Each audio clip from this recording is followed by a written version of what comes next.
Paris.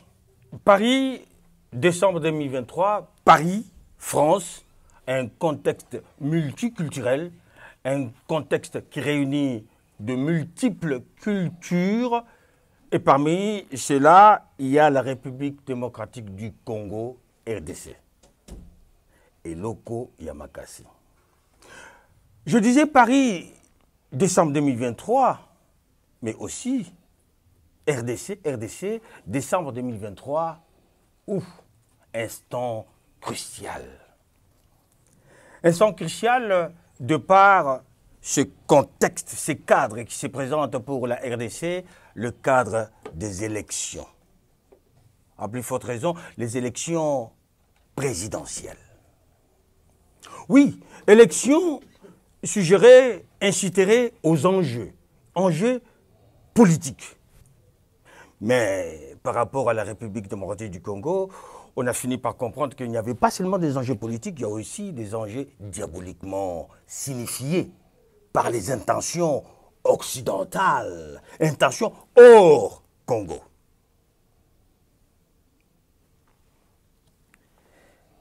Complot contre la RDC, c'est vrai, mais bien malheureusement, complot avec le fils et fille de la RDC. Raison pour laquelle je me suis proposé de pouvoir entreprendre une démarche tout au long de cet espace français pour entendre l'écho du Congolais par rapport à ces enjeux politiques, mais aussi diaboliques. À mon égard, politique, je m'en conviendrai. Diabolique, non. Chez moi, on me dit, entre la patrie et l'enfant, qui défendre le premier? Je m'aurais entendu dire par les sages qu'il faudrait défendre la patrie. Parce que sans patrie, enfant serait sans logis. Mais avec la patrie, ma progéniture trouverait son logis. Et à l'égard de la fourchette de candidature aux élections présidentielles, qui est pour la RDC? Voilà ce qui m'intéresserait, mais en plus forte raison, je m'intéresserai aussi à l'intention individuelle et partisane de tout un chacun. Raison pour laquelle nous avons créé ces plateaux pour pouvoir aller au-devant, à l'affront des Congolais, ceux-là même qui sont impliqués dans cette, ou du moins dans cette campagne des élections présidentielles. Avec moi sur ce plateau, président intérimaire de l'UDPS France, mais aussi quelqu'un qui aurait été à la formatation du moule de l'Union sacrée de la nation France pour pouvoir projeter cette campagne. Je parlais de M. Tshimba. Bonjour, bonsoir mon frère. Bonsoir, professeur. Président, campagne, il faut le dire, on est en pleine campagne là. On est dedans, bien sûr. Oui. On est dedans, on est dedans. On vient d'entamer la ligne droite. Est-ce qu'il y a quelqu'un qui serait en dehors de la campagne? Oui, tout Congolais qui n'aime pas le Congo se retrouverait d'emblée hors la campagne. Mais j'ai parlé de diabolisation, ils sont dedans. Il y en a toujours. Il y en a toujours. Mais nous, ce qui nous intéresse, c'est la faisabilité.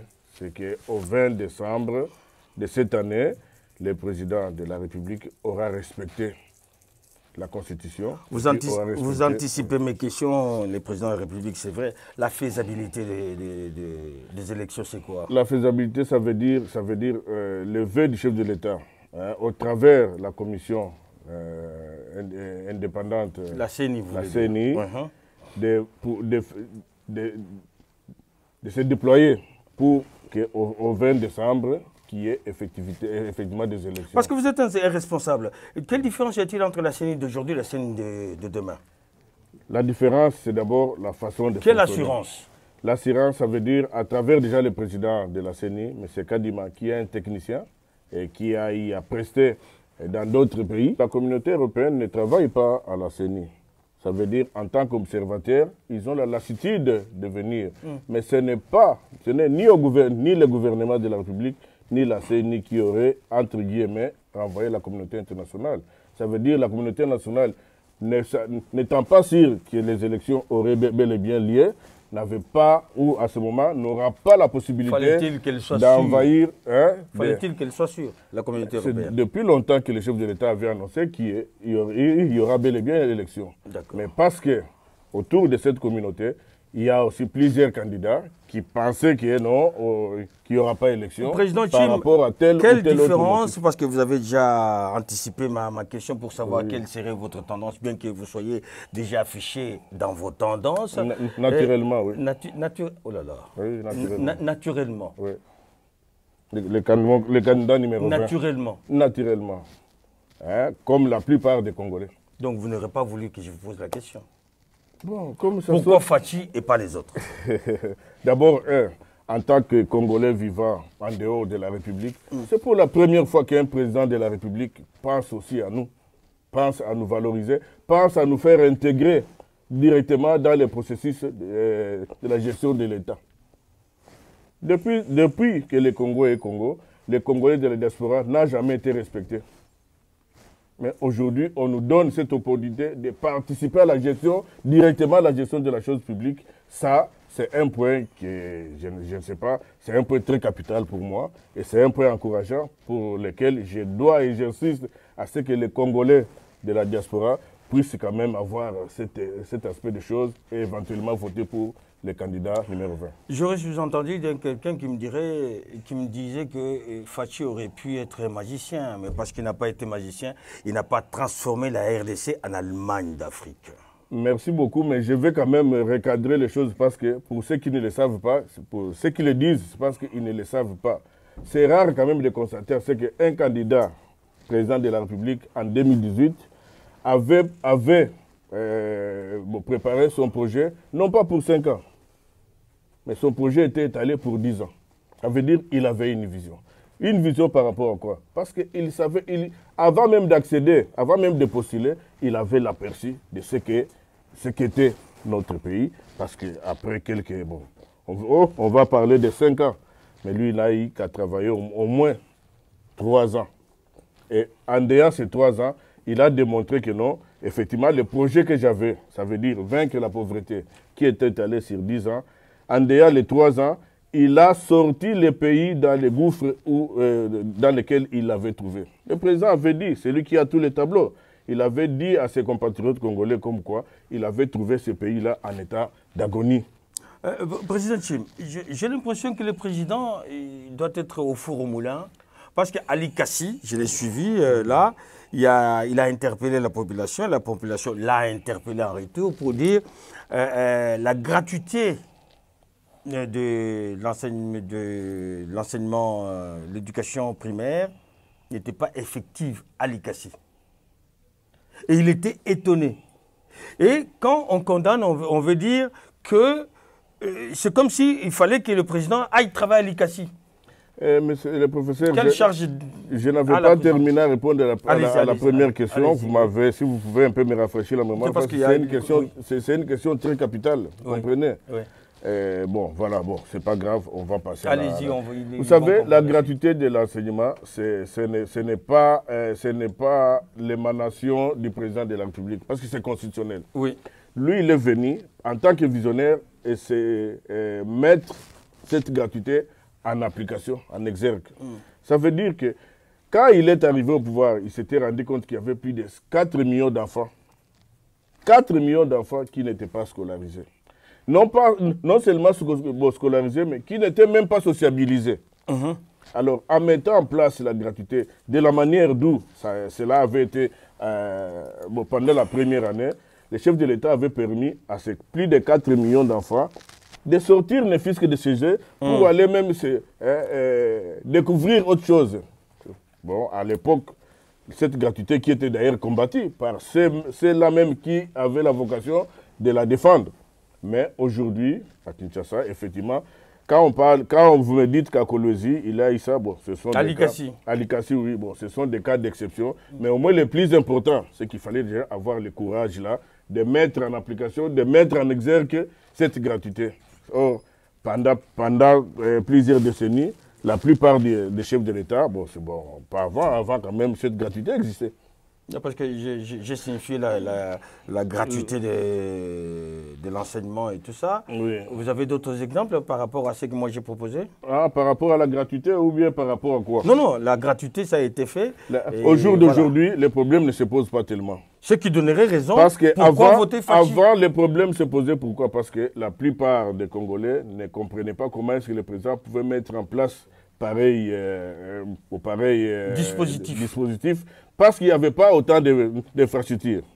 Mais là, aujourd'hui, le chef de l'État a permis à la RDC d'avoir plus de 1000 écoles construites, sans en compter autant qui ont été rénovées. Moi, je l'ai entendu dire qu'on a construit plus de 1400 écoles. Plus de 1400, c'est ce que j'ai dit. J'ai dit plus de 1000, ça veut dire que ça va graduellement, en évoluant, mais en même temps, sans compter les écoles rénovées.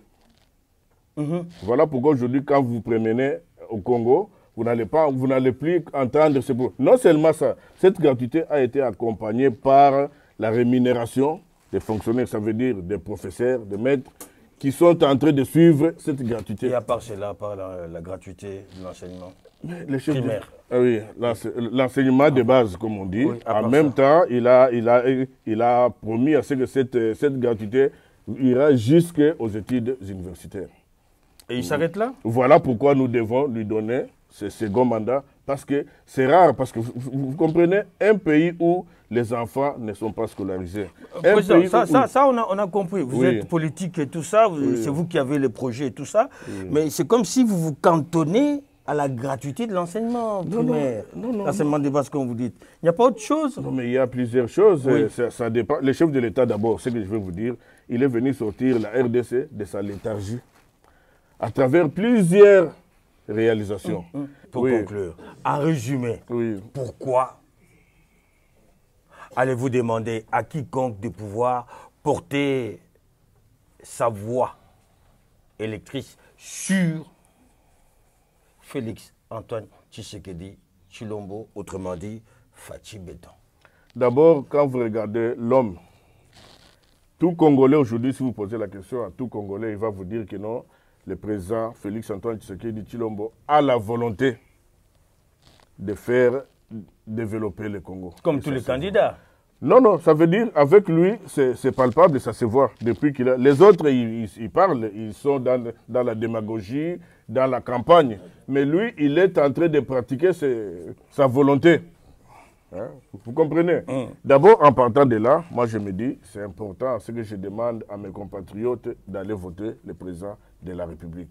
Ça, c'est un premier aspect. Quelle est l'assurance de voter Fachi aujourd'hui? L'assurance de voter Fachi, ça veut dire que Fachi lui-même nous a dit où nous l'accompagnons dans un second mandat pour qu'il continue avec les acquis et d'aller même au-delà des acquis, ou alors que le pays régresse à zéro. Et moi, je pense qu'il est grand temps à ce que les Congolais comprennent que le chef de l'État, qui a cette volonté, qui a l'amour patriotique, et qui veut faire du développement du Congo avec l'homme congolais, moi je pense qu'il n'y en a pas beaucoup.